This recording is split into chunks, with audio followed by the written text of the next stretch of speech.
자, 뭐 여러 가지 얘기들이 있습니다만 현재 부산에서 어마어마한 열기로 끌어오르고 있는 이재명 대표의 부산 방문과 부산에서의 뜨거운 민심을 첫 뉴스로 골라봤습니다. 네, 이재명 대표가 어제는 경남 양산 김해시와 부산 해운대구, 사하구, 북구 등을 방문했는데요. 오늘은 부산 중구, 영도구, 진구, 수영구, 기장군, 그리고 울산 남구, 동구 등을 방문해 지원 유세를 이어갑니다. 그동안은 열세였던 지역인데 PK 분위기가 지금 심상치 않습니다. 열세에서 초접전지로 바뀌어가고 있죠. 이게 단순하게 부산 지역의 18개구 선거에서 멈추지 않고 사실상의 PK, 즉 경남 부산 지역 전체가 지금 흔들흔들하고 있어요. 그러니까 부산이 디비졌다 이렇게 얘기를 하는데 부산의 그 바람이 경남까지 확산이 되는 거죠. 그러니까 이빨만 이게 하나 흔들려서 빠지는 게 아니라 틀니가 통째로 그냥 붙은 채로. 아, 틀리였나요? 틀리였다는 거죠. 자기 이빨도 지네들은 아니군요. 굳건하다고 이건 내 이빨이야 라고 생각했던 네. 틀니가 이번에 한꺼번에 다 뽑혀져 나가면서 사실은 틀리였다. 민주당의 임플란트가 심어질 그러한 상황을 맞이하고 있습니다. 그동안 이게 선거 종반에 임박해갖고요. 이박을 더군다나 뭐 우세 지역 단위 보통 요때 되면 이제 표 다지기라 그래갖고 본인들한테 이제 확실한 그 지역구들을 돌아다니는 게 원래 유세 일정인데 파격적으로 아예 부산 경남 지역을 위해서 이틀 동안을 할애해서 현재 1박을 하면서 유세를 진행하고 있습니다. 네, 민주당 선거대책위원회 등에 따르면 부산이 18개 지역구잖아요. 그중 북갑과 사하갑 두 곳이 민주당 우세 지역으로 일단 나왔고요. 그리고 원래 열세였던 해운대을, 사하을, 중영도, 기장 등을 제외한 10곳 정도가 접전지로 분류됩니다. 이미 두 군데는 유리하고 10군데가 접전이란 얘기는 최대 12석까지도. 네. 너무 떨려요, 지금. 지금 저는 상상을 못할 숫자가 지금 이루어지고 있는 거예요. 아니 근데 걱정되는 게 지난번 총선 때도 사실 바람 분다 우리가 진짜 많이 얻을 수 있다 이랬는데 뚜껑 열었더니 결과가 달라졌거든요. 그래서 끝까지 사실 마음을 놓을 수는 없기는 해요, 지금 상황이. 근데 정말 지금 여기에 민주당이 진짜 12석을 꽂을 수 있다면, 낙동강 벨트를 무너뜨릴 수 있다면, 진짜 우리가 그토록 염원해왔던 200석의 과반 의석 이상을 뛰어넘는 개헌 의석이 가능할 수 있다는 그림이 나오고 있는 거예요. 그리고 당 지도부도 그거를 확인했기 때문에 이러한 그 파격적인 일종의 당대표 유세 연설, 지원 연설을 지금 진행하고 있는 거거든요. 그래서 어떤 그 정점은요, 어제 저녁에 부산 서면이죠. 진구, 서은숙 최고와 지금 이현 후보가 벌써부터 의원이란 말이 붙네요. 의원이라고 부르고 싶네요. 부르고 싶은 우리 진구 지역구 안에서 서면에서 합동 인사, 그러니까 부산 지역 후보자들의 합동 인사와 이재명 대표의 연설이 있었습니다. 근데 비가 오는 가운데에서도 추적추적 비가 내리는 가운데에서도 어마어마한 인파가 모였다고 합니다.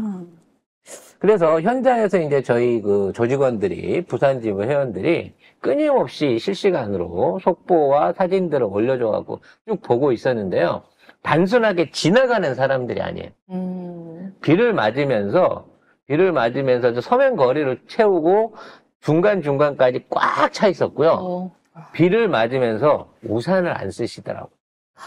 앞에서 우산을 써버리면 가리니까 뒤에 분이 그러니까 그 부산 시민들의 여기 보면 비가 내리고 있는 거예요. 근데 저쪽에 길 바깥쪽에 있는 분들만 우산을 일부 쓰고 계신 거고 나머지 분들은 비를 맞으면서 이 연설 또는 이 행사를 같이 하셨다는 거죠. 정말 감동적인 현장이었습니다.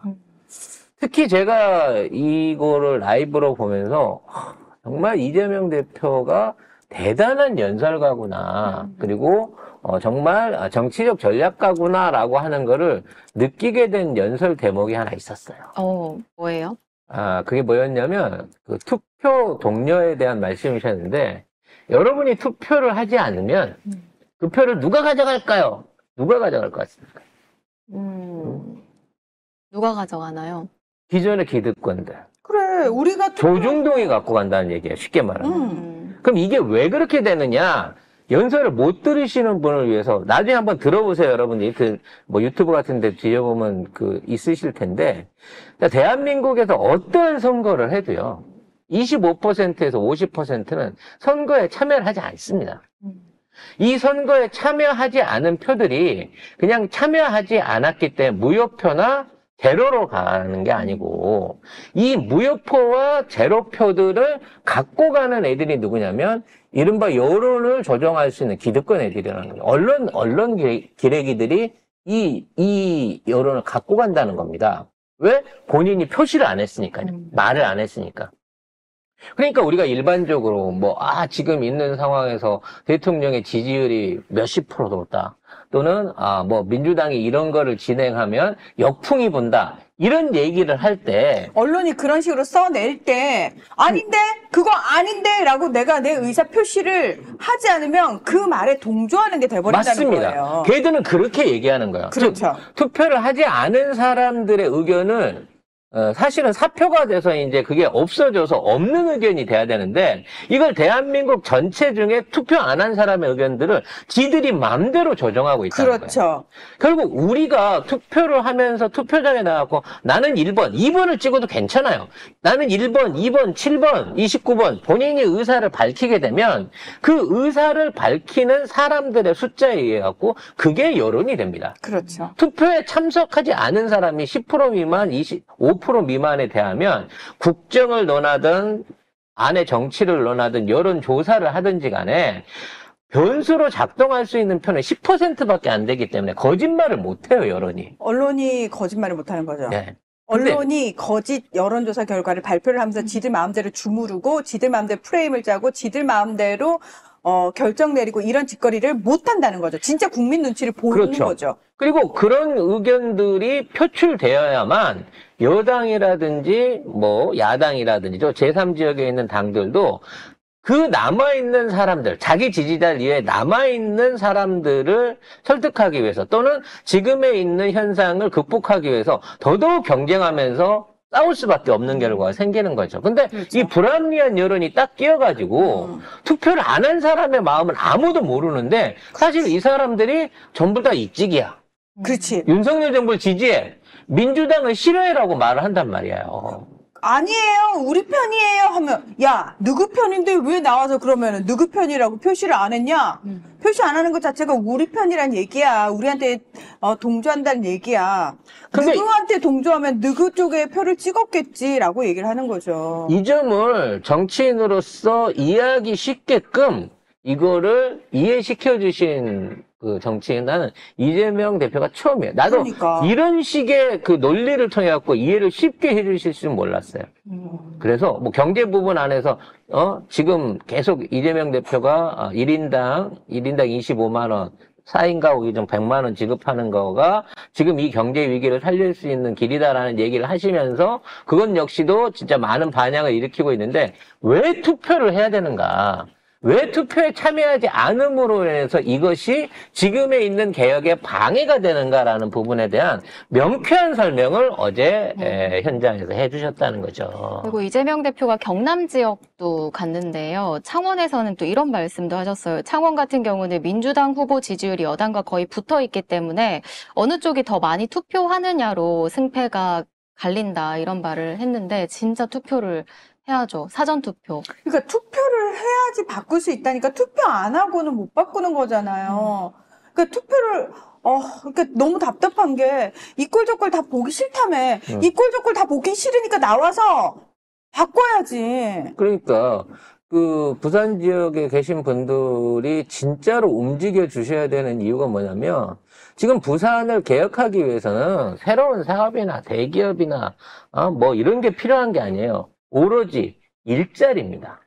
즉 그렇죠. 젊은 친구들이 일할 수 있고 부산을 떠나지 않게끔 부산이 점점 더 노령화돼가고 슬럼화돼가는 상황을 막기 위해서는 부산 지역 안에서 일할 수 있는 일거리를 만들어내야 돼요. 근데 이미 부산은 뭐 더 이상 과밀화돼 있고 부산은 더 이상 기대할 게 없고 부산에 있는 노인 인구들이 늘어나면서 그분들이 국진당을 밀고 있는 상황에서는 어떠한 변화의 기회도 이루어지지 않는다는 거예요.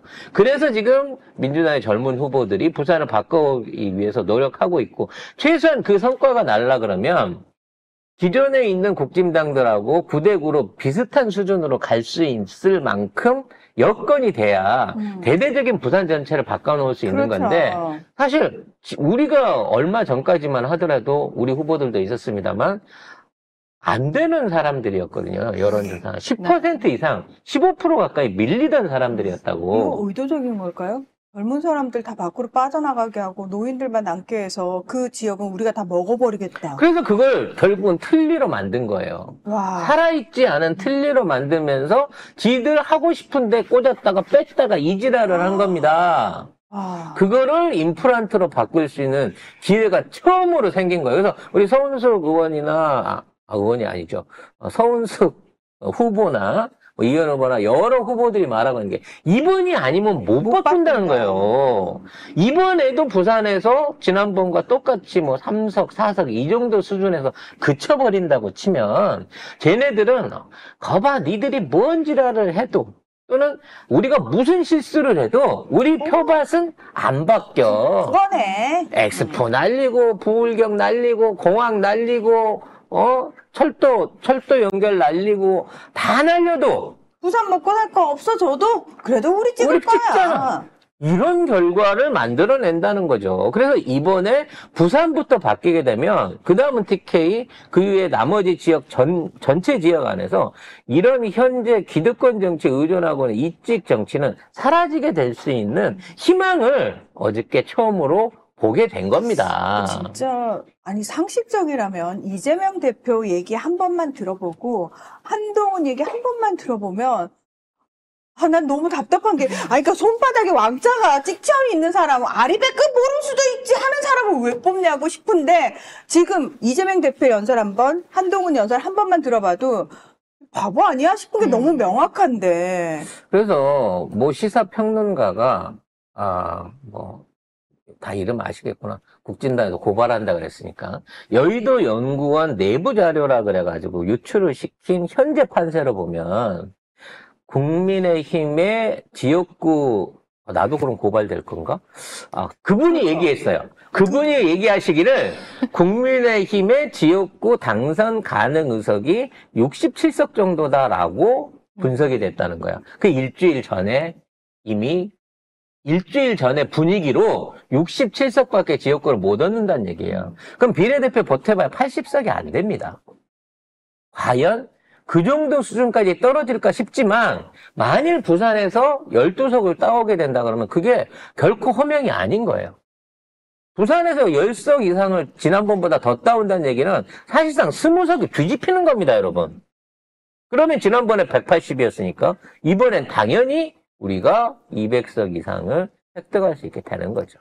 정님께서 그것도 맞네라고 하셨는데 뭐 저희들 생각은 다 그렇죠 사실. 네. 왜 뽑아주지 하는 사람들이잖아요 막말로. 도대체 상식적이라면 뽑을 이유가 그래서 없잖아. 걔네들이 나는 못 건드려라고 했었던 김기현이라든지 정진석 같은 또는 장제원이 찍어준 인물 같은 이런 사람들까지도 전부 다 접전권 안에, 그러니까 오차 범위 안으로 지금 달라붙고 있는 거예요. 어쩌면 정진석을 날릴 수 있을지도 모른다니까, 충청도에서. 너무 날리고 싶다. 정말 날리고 싶습니다. 나 근데 사돈을 같이 날리고 싶다. 덕흠이랑. 덕흠이는 더 심각하죠. 지금. 덕흠이는 이미 당선 축하 케이크 파티를 했다니까요. 아무튼 이런 상황 하에서 현재 국진당은 말 그대로 괴멸 상태, 그러니까 멘붕에 더블 멘붕이 오고 있는 상황이에요. 그래서 한동훈을 비롯한 지금 당 지도부 전체가 어떻게 이 위기를 극복할 것인가 라는 부분 하에서 똘똘 뭉치기 시작했습니다. 이제 와서. 이제 오늘이 지나고 나면 여론조사 발표 금지 기간이 시작돼요. 그래서 이 기간 안에 앞으로 사전투표와 연결되어 있는 이 기간 안에 지네들이 마지막 비장의 카드를 꺼낼 것으로 보입니다. 그러면 지금까지 얘네들이 쭉 진행해 왔었던 각종 그 민주당 후보 흠집내기 저희가 예고를 드렸던 요런 것들도 더 심해질 거예요. 왜냐하면 이제는 카더라로 막 던질 겁니다. 지금 다들 날리고 싶은 사람들 쓰고 있는데 배현진, 이수정 정말 날리고 싶어요. 난 권선동이가 날아가면 좋겠네 하는데 배현진, 이수정은 이미 날아가고 있습니다. 반 떴어요. 아니 저쪽에 네. 있는 애 중에 남기고 싶은 애가 한 명이라도 있으세요? 난 한 명도 없더라 진짜. 진짜 한 명도 없었으면 정말 좋겠어. 한 명도 없더라. 우리가 모르는 사람, 그러니까 이름도 없이 존재감 없이 그 동네에서만 아는 사람 일부를 빼놓고는 사실 우리가 이름 아는 TV에 나왔던 국짐 정치인들은 다 쓰레기인 다 거예요. 쓰레기예요. 네. 아무튼 이런 상황에서 관건은 투표율이 얼마를 유지하느냐라는 부분인 거죠. 그리고 앞으로 깜깜이 기간 안에 정부가 정부라고 해줘야 될지 모르겠는데 윤석열이 뭔 짓을 할지 모른다는 겁니다. 그래서 제가 또 어제 심상치 않은 첩보를 받았어요. 응? 경호실에서. 왜 우리 쪽으로 첩보를 주지? 아니 나도 미치겠어. 왜 자꾸 알려주지? 우리 쪽으로 주지 마세요. 위험해요. 감당 안 경호실에서 됐어요. 갑자기 부산 쪽에 여기 그 직원들을 보냈다는 거예요. 그러니까 지금 부산 가려고? 경위? 모르지. 둘이나 있으니까. 누가 갈지는 모르겠어. 그래서 얘네들이 민주당이 이제 여기 와갖고 지네 텃밭을 유린하고 있다라는 거에 위기의식을 갖고 이제 부산이라도 지켜야 된다는 마음에 저는 2, 3일 안에 윤석열이 됐든 김건희가 됐든 아니면 3마리가 동시에 출연을 하든 똘똘 뭉쳐요. 이번에. 부산 지역에 출연하지 않을까 하는 예상을 해봅니다. 근데 김건희가 사전투표는 늘 해왔기 때문에 혹시 부산에서 사전투표를 하거나 뭐 그건 더 그러진 웃기는 거 아니야? 서울 사는 사람이? 근데 뭐가 됐든지 간에 심상치 않은 어떤 첩보가 지금 수집이 됐어요. 그러니까 어쨌든 마음을 놓을 수가 없다니까. 그래서 깜깜이 기간 동안 더 불안해요. 그래서 이 깜깜이 기간 동안에 우리 지지자들이 흔들림 없이 지금의 페이스만 유지할 수 있다고 치면 뭐 지금 있는 상황에서 대세를 뒤엎기는 오히려 불가능하고 일단 저쪽이 카드가 없다 보니까 더 난리를 칠 것 같아요. 자, 이런 가운데 장해찬하고 정현욱이 네. 사실상 이제 단일화에 대한 압박을 계속 받고 있어요. 그런데 어제가 이제 투표지 인쇄 마감 시한이란 말이에요. 이제 인쇄는 들어갔어, 둘 다. 그런 상황에서 단일화를 하려면 이제 오늘까지 만약 사퇴를 하게 되면 지워져요. 물론 그 이후에도 이제 지워주긴 하는데, 오늘이 지나고 나면 부재자 투표가 이제 날아가 버리기 때문에, 용지들이 전부 다 풀려버리기 때문에, 일단 표면적인 단일화가 안 되거든요. 자, 이 상황에서 둘 다 어제 저녁에 5시까지 기출을 주목하고 계속 봤는데 둘 다 완주를 선언했습니다. 네, 장해찬은 어제 CBS 라디오에서 단일화 경선을 거부한다면 수영구 주민이 책임을 물을 거라면서 단일화 방법으로는 당원 100% 조사를 제시하며 유리한 룰을 정현욱 후보 측에 다 제공하고 여론조사 기관도 당에서 원하는 대로 하겠다고 제안했습니다. 그리고 뭐 거부한다면 완주하겠다라고 의사 표명을 했고요. 그리고 전현욱은 페이스북에 글을 올려 그러면 장해찬 후보 네가 사퇴하라 라면서 당의 공천이 취소된 후보가 출마를 접고 공식 후보에게 양보하는 것이 합당하다고 했습니다. 이게 참 웃기는 싸움인 건데요. 사실 이거는 장해찬이 못하게 국짐에서 나서서 떼찌 해갖고 말려야 되는 게 정상이거든요. 근데 장해찬이 워낙에 막강하기 때문에 그래. 배경이 워낙 막강하기 떼찌할 때문에 사람이 없어요. 그러니까 한동훈도 가서 정리를 해주는 게 아니고 피해갔잖아요. 그래서 제가 얘기했잖아요. 제가 첩보를 받았는데 경호실에서 오늘 내일 출장을 갔다고 부산에 내일까지 있대요. 떼찌하러 가는 거예요?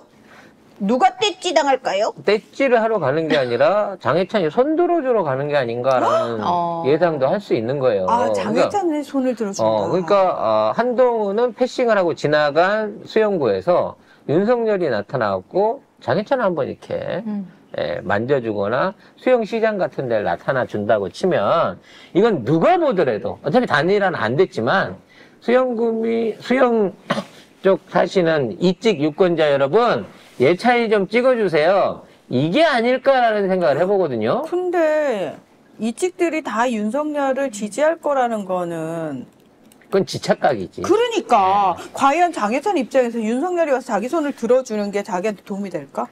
근데 중요한 건 얘들이 완주를 하는 순간 민주당 후보가 어부지리로 10% 차이로 이 둘을 다 이긴다는 거예요. 둘이 단일화를 해도 지금 같은 상황이라 그러면 거의 비슷한 수준이 될 겁니다. 늦어지면 늦어질수록 그 효과가 떨어지거든요. 사람들한테 알릴 시간이 부족하니까. 근데 얘네들은 끝까지 고집을 피우고 있다는 거죠. 자, 이 상황에서 나서야 될 사람은 한동훈인데 한동훈은 오히려 쾌재를 부르고 있을지 모른다라는 말씀 드렸죠. 어차피 80으로 주거나 90으로 주거나 마찬가지인데 이왕 죽어서 남아있는 애들 데리고 정치하려고 치면 장해찬만큼은 없어야 되는 없었으면 게 좋은 좋겠다라는 게 한동훈의 생각일 수 있기 때문에 결론적으로 이 완주가 끝까지 이어지게 되면 의외로 우리가 어려운 지역 수용에서 어부지리를 득할 수도 있겠다라는 생각이 듭니다. 여기서 주목하는 거는 송 작가가 지금 혼자서 첩보로 주장하고 있는 이틀 후에 윤석열이 수영에 간다 안 간다. 혹은 그 수영 가는 여기에 우리 김건희가 동반을 한다 안 한다. 수영 아까 얘기한 대로 수영 가서 부재자 투표를 할 수도 있어요. 근데 지금 김건희가 나타나는 게 부산에 나타나는 게 엄청 대서특필되면서 난리가 날 텐데 안 바랄 텐데 후보들 입장에서는 뭐 후보들의 마음이 무엇이 중요한지 지 마음이 중요하지. 예. 나는 나 하고 싶은 대로 하는 거야. 내 쪼대로 그거는 한동훈이구나. 아무튼 나 하고 싶은 대로 사는 거예요. 걔는. 그러니까 참 제가 자꾸 상식적인 수준에서 생각을 하네요. 그래서 저는 건희한테 그런 얘기를 하고 싶어요. 언제 네가 남의 말 듣고 살았냐. 이번 기회가 우호적인 매스컴에 나타날 수 있는, 등장할 수 있는 마지막 기회일 수 있다. 왜냐면 지금 나가면 이쁘다, 잘한다, 우리 영부인이다 그러면서 막 해주는데 4월 11일 날 가잖아? 그럼 바로 생선 싸대기 맞을 수도 있다는 거야. 그러기 때문에 지금 나와라. 이왕이면 지금 나와서 뭐랄까 기울어져 가는 난파선에 마지막 엔진을 꺼버려라 라고 하는 부탁을 드리고 싶어요. 엔진은 내가 끌까? 그렇지. 이러면서. 내가 마무리했어? 깔끔하게 이러고 나중에 가서 이제 그러는 거죠. 사실은 이게 다 문재인 대통령에 대한 충성과 민주당을 위해서 제가 한 짓이에요, 여러분. 제 본심을 믿어주세요. 그래도 감옥은 가야 된다.